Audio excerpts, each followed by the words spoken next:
Commander Blorgus stood before the assembled Galactic Council, his forearms gesturing dramatically at the holographic display, showing a small blue planet.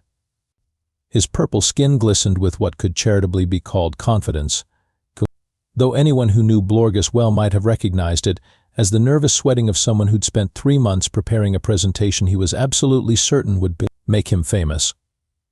Esteemed council members, Blorgus began, his voice carrying that particular tone of someone who'd practiced this speech in the mirror. After extensive research into the species known as humans, I am pleased to report that conquest will be embarrassingly simple. A murmur rippled through the crystalline chamber. The Council of 12 representing the galaxy's most advanced civilizations leaned forward with interest. Finally, someone had figured out how to deal with the human problem. You see, Blorgus continued, clicking to his next slide, humans are catastrophically emotionally unstable. They cry when they're sad, but also when they're happy. They laugh at danger. They get angry over the smallest inconveniences, like when their primitive communication devices lose signal or when their caffeinated beverages aren't prepared to their exact specifications. The council members nodded sagely. This aligned with their observations. But here's the truly pathetic part, Blorgus said, barely containing his glee. They actually think these emotional outbursts are strengths. They have something they call empathy, where they feel distressed when others are distressed. Imagine being so mentally deficient that someone else's problems become your problems. Counselor Zephyria, whose species had evolved past emotions roughly 50,000 years ago, clicked her approval. And your tactical recommendation, Commander? Simple psychological warfare, Blorgus declared. We overwhelm them with scenarios designed to trigger their emotional instability. Mass panic, confusion, despair. Within hours they'll be too busy crying and hugging each other to mount any meaningful resistance. The presentation continued with charts, graphs, and what Blorgus confidently called scientific analysis of human emotional patterns. He'd studied their entertainment media, their news broadcasts, their social communication platforms. The evidence was overwhelming. Humans were slaves to their feelings. The invasion force launches at dawn, Blorgus announced. By this time tomorrow, Earth will be ours, and I'll have the honor of presenting the galaxy with its newest, most emotionally manageable colony. The Council voted unanimously. After all, what could possibly go wrong with a plan based on such thorough research? Captain Jake Rodriguez was having the kind of morning that made him question his life choices. Not because anything was particularly wrong, mind you, but because he'd just received a priority alert about an incoming alien invasion fleet, and his first thought had been, well, at least it's not another budget meeting. Emma, you're going to want to see this, Jake called to his colleague Dr. Emma Hartwell, who was currently engaged in her morning ritual of converting coffee directly into consciousness. Emma looked up from her 4th cup, her dark hair still bearing the impression of having slept on a keyboard. As Earth's chief xenobiologist, she was theoretically the expert on alien contact scenarios. In practice, she was mostly an expert on caffeine dependency and the care and feeding of laboratory equipment that cost more than most people's houses. Please tell me it's not another false alarm from the asteroid detection system, Emma said, stumbling toward Jake's workstation. I'm still recovering from last month's invasion that turned out to be a pizza delivery drone with a faulty transponder. Nope, this one's got all the hallmarks of the real deal, Jake replied, pointing at his screens. Multiple ships, organized formation, and they're broadcasting something that roughly translates to surrender now and will make your subjugation relatively painless. Lieutenant Tommy Patterson looked up from his corner of the command center, where he'd somehow managed to connect his gaming setup to the Defense Network's quantum computers. At 24, Tommy was the kind of technical genius who could hack alien communications, but still lived on energy drinks and pizza rolls. Dude, they're using seriously outdated encryption, Tommy announced. It's like they learned about humans from watching our TV shows from the 1990s. Their whole psychological profile is based on, and I quote, observed patterns of emotional volatility and irrational decision-making. Jake raised an eyebrow. They think we're emotionally volatile? Apparently crying at movies counts as a tactical weakness, Emma said, scrolling through the translated intelligence briefings. Also, they're particularly concerned about our tendency to laugh at inappropriate times and our bizarre custom of feeling sad when other people are sad. Wait, Tommy said, pausing his multitasking to focus on the conversation. They think empathy is a bug, not a feature. Gets better, Jake continued. Their invasion plan is literally just make humans feel emotions until they can't function. They're going to try to defeat us with the power of feelings. Emma nearly choked on her coffee. These aliens have clearly never met a human who's dealt with customer service, rush hour traffic, or social media comments. We're basically emotion processing machines at this point. The command center's main screen flickered to life as the alien fleet made visual contact. A figure appeared definitely not human, with purplish skin, multiple arms, and the kind of confident expression that suggested someone who'd never been wrong about anything in his life. Primitive humans, the alien announced, I am Commander Blorgus of the Galactic Council's Expeditionary Force. Your species' emotional instability has been deemed a threat to galactic peace. Surrender now, and we will help you achieve the emotional stability of a proper civilization. Jake, Emma, and Tommy stared at the screen for a moment before Jake hit the communication button. Hi there, Commander Blorgus. Captain Jake Rodriguez here. Quick question, when you say emotional stability, are we talking about the kind where you never feel joy, never feel love, never get excited about anything, and basically exist in a state of perpetual bland contentment? Blorgus blinked, clearly not expecting questions during his intimidating surrender demand. Precisely. Emotions are inefficient and lead to poor decision-making. Right, Jake said, glancing at his colleagues. And you're here to save us from the terrible burden of, let me see, caring about things? Your sarcasm only proves my point about your species' instability, Blorgus replied. Emma leaned into the microphone. Buddy, you have no idea what you're dealing with. Commander Blorgus surveyed the landing site with the satisfaction of someone whose plan was proceeding exactly as expected. His ships had touched down in what the humans called New Mexico, chosen specifically because their research indicated it was a place where humans expected to encounter aliens, thereby maximizing their emotional confusion.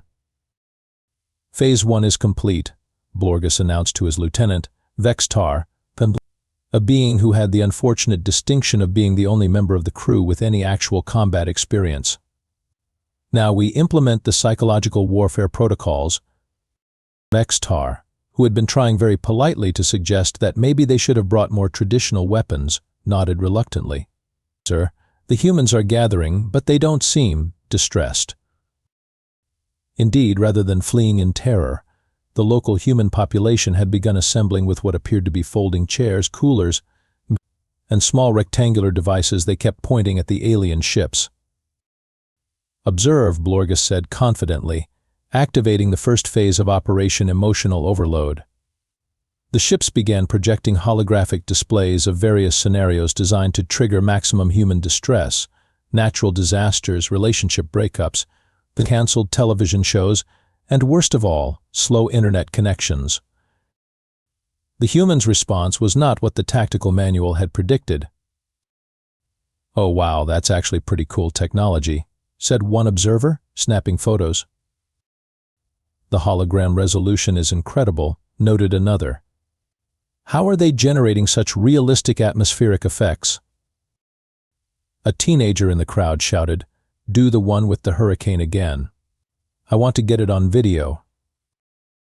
Blorgus felt his first tremor of doubt, but pressed on. Phase 2 involved direct emotional manipulation through targeted personal messaging. His communications team had analyzed human social media patterns and prepared customized psychological attacks for maximum impact. Human Jake Rodriguez. Blorgus announced, his voice booming across the landing site where Jake and his team had arrived to observe the situation. Your species' tendency toward emotional attachment makes you weak. You cry when your domesticated animals die, You form irrational bonds with fictional characters. And you actually feel guilt when you cannot help others. Jake looked around at the crowd, then back at Blorgus. Is this guy serious right now? You laugh to hide your pain, Blorgus continued, clearly reading from a prepared script. You use humor as a defense mechanism against existential dread, proving your fundamental inability to cope with reality. Emma, Jake said, turning to his colleague, but are we being psychoanalyzed by an alien who looks like he learned about humans from a self-help book written by someone who'd never met a human? I think we are, Emma replied, struggling not to laugh. It was at this moment that 6-year-old Lily Martinez wandered into the scene. She'd been exploring the area with her family when the excitement started, and like most children, had been drawn by the crowd and the pretty lights from the alien ships. Her parents, Maria and Carlos Martinez, were somewhere in the gathering crowd, probably assuming she was safely nearby. Lily looked up at Commander Blorgus with the kind of fearless curiosity that only children possess. She wasn't scared of the tall purple alien with 4 arms. She was fascinated. Are you a robot? She asked, tilting her head to one side. Blorgus stared down at the small human, his prepared psychological warfare tactics suddenly seeming inadequate. This wasn't in the manual. Children were theoretically the most emotionally volatile humans of all, but this one seemed completely unaffected by his intimidating presence. I am Commander Blorgus, he announced, trying to regain his authoritative bearing. I am here to free your species from the burden of emotional instability. Lily considered this seriously. What's emotional instability mean? It means you feel too many feelings, Blorgus explained, somewhat confused about why he was explaining military strategy to a tiny human. Oh, Lily said, but feelings are good. When I'm sad, my mom hugs me and I feel better. When I'm happy, everyone smiles. Don't you have feelings? And that, as Jake would later reflect, was the moment when Commander Blorgus's entire worldview began to crumble. The interrogation of a 6-year-old human by a 4-armed alien commander was not going according to any protocol the Galactic Council had ever developed, mainly because no one had anticipated that the supposedly emotionally unstable humans would deploy their most devastating weapon, a child who asked innocent questions. Of course I don't have feelings, Blorgus replied, though his voice carried a slight uncertainty that hadn't been there before. Feelings are inefficient. They cloud judgment.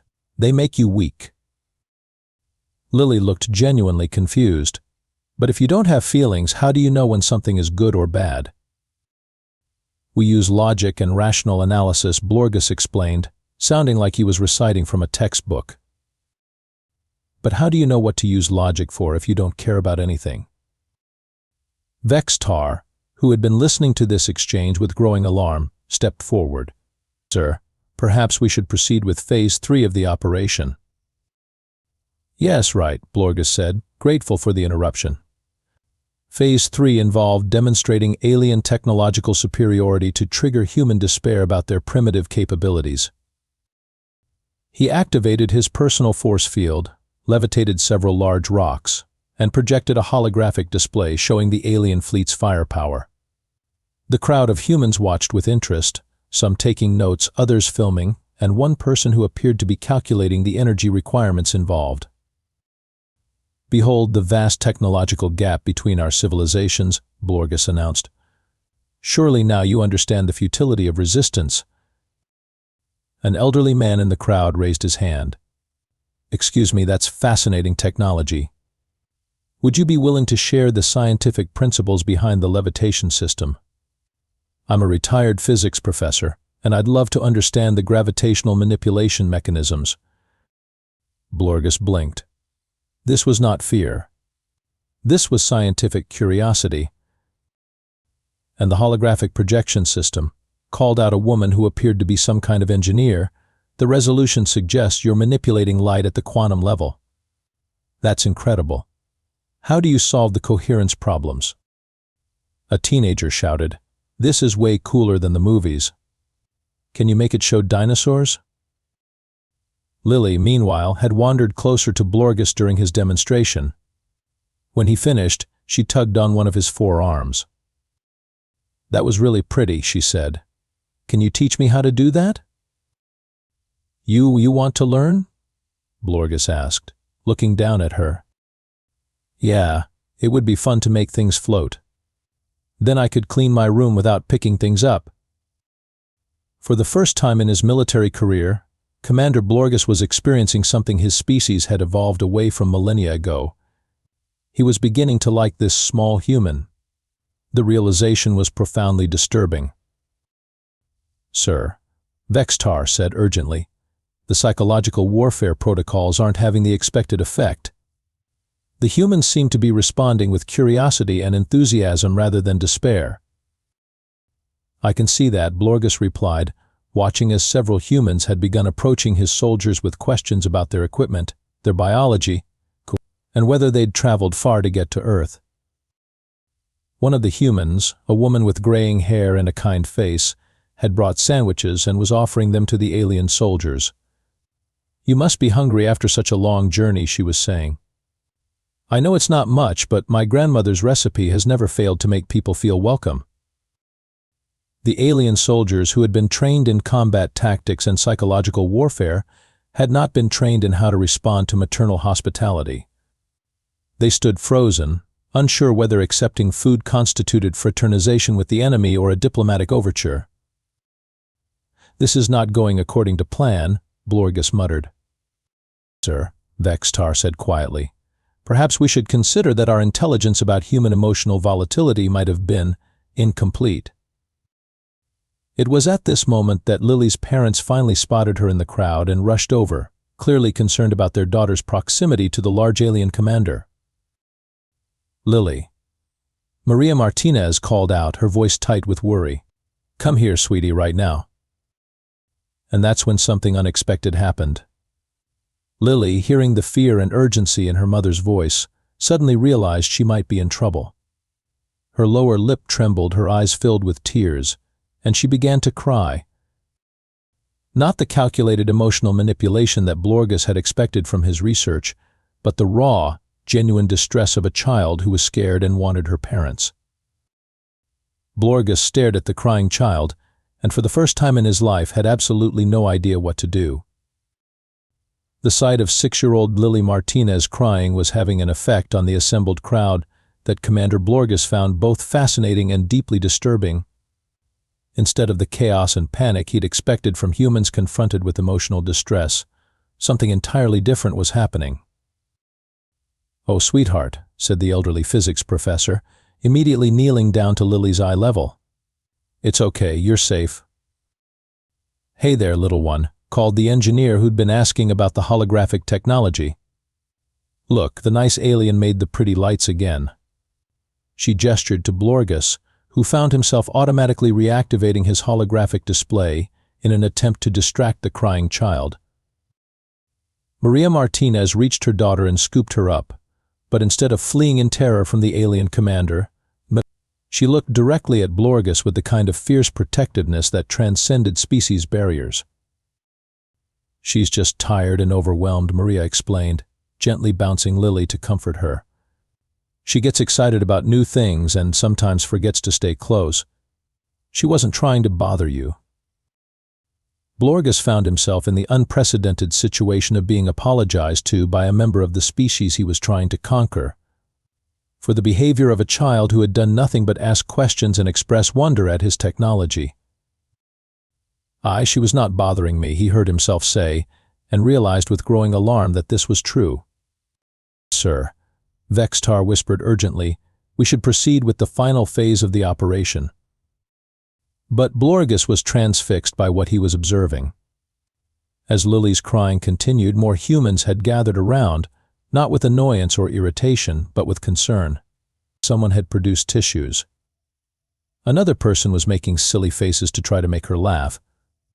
A teenager was showing her pictures of puppies on his communication device. "Why are they doing this?" Blorgus asked, his voice barely audible. "Doing what, sir?" "More?" "They don't know this child. She's not related to them.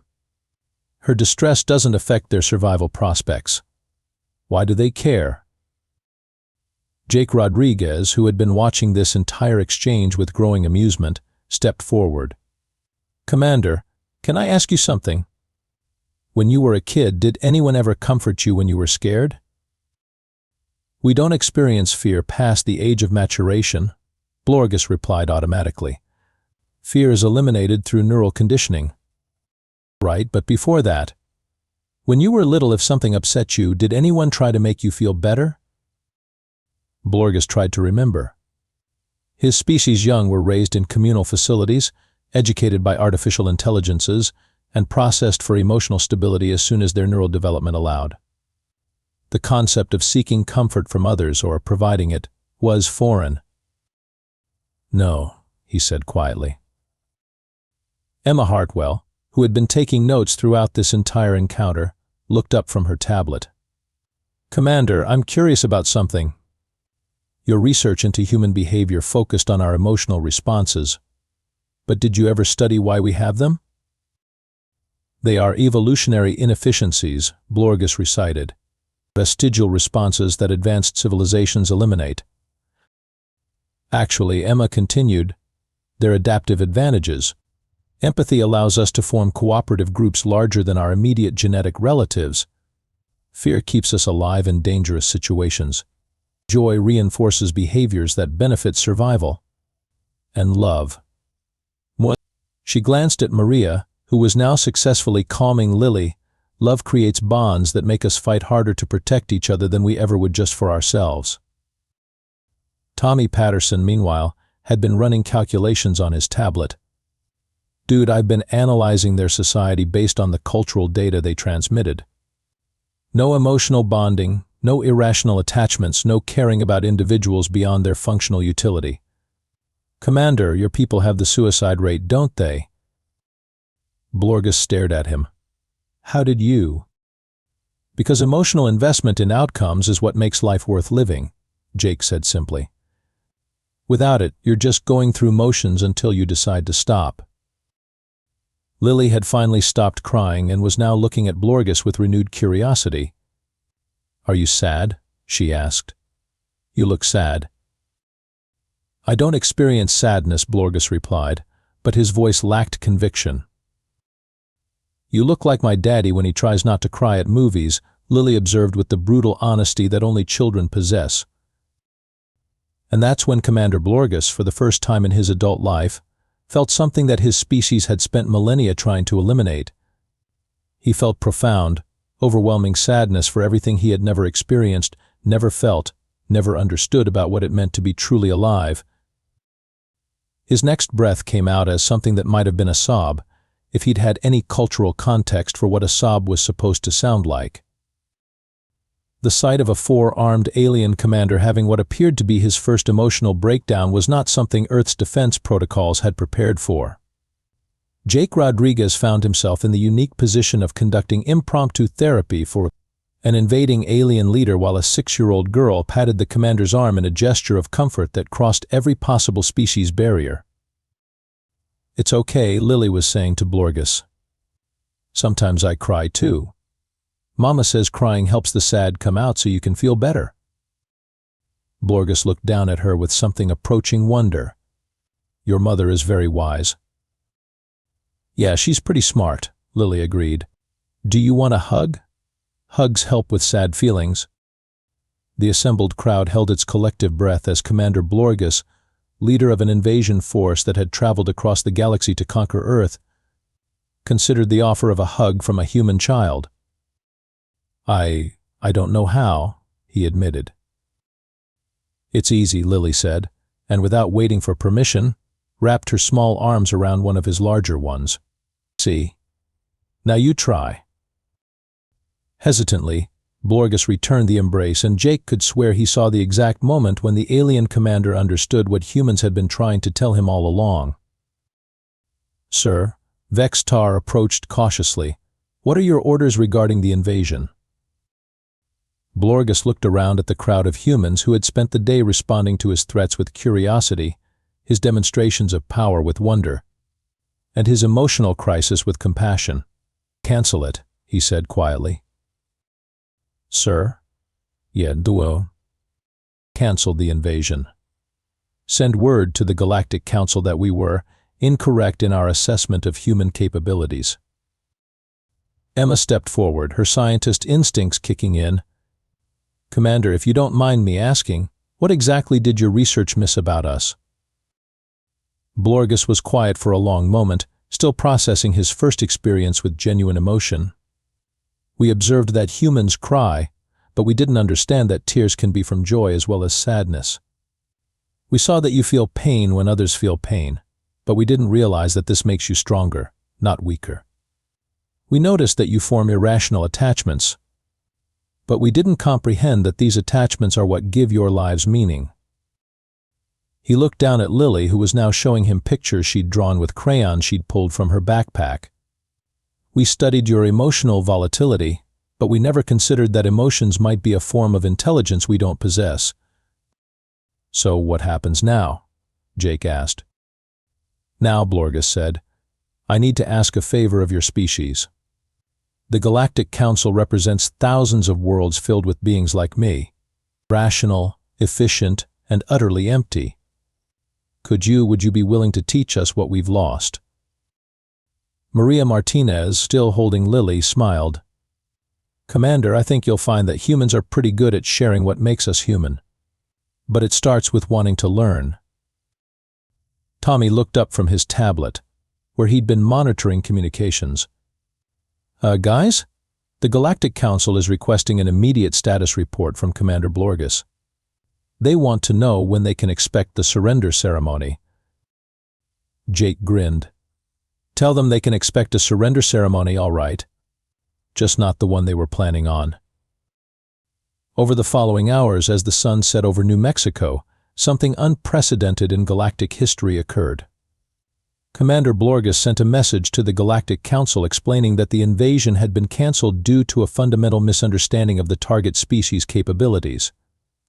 He requested permission to establish diplomatic relations instead of military conquest. The Council's response was predictably bureaucratic and confused, but Blorgus had discovered something that made their disapproval irrelevant. He had discovered what it felt like to care about something. Lily had appointed herself as Blorgus's official teacher in feelings, a position she took very seriously. She explained the difference between happy tears and sad tears, demonstrated the proper technique for giving hugs, and introduced him to the concept of favorite colors. "What's your favorite color, Commander Blorgus?" she asked as they sat watching the sunset. We don't have preferences based on aesthetic appreciation," he began, then stopped. "But I think I like the orange in your sky. It's warm." "Yeah, That's a good favorite color," Lily approved. "Orange is friendly." Jake, watching this exchange, shook his head in amazement. "You know what the funny thing is? They called us emotionally volatile, but we just prevented an interstellar war through basic human decency." Emma, who had been documenting everything for what was sure to be the most unusual first contact report in history, looked up from her notes. "The really funny thing is that they were right about us being emotionally volatile.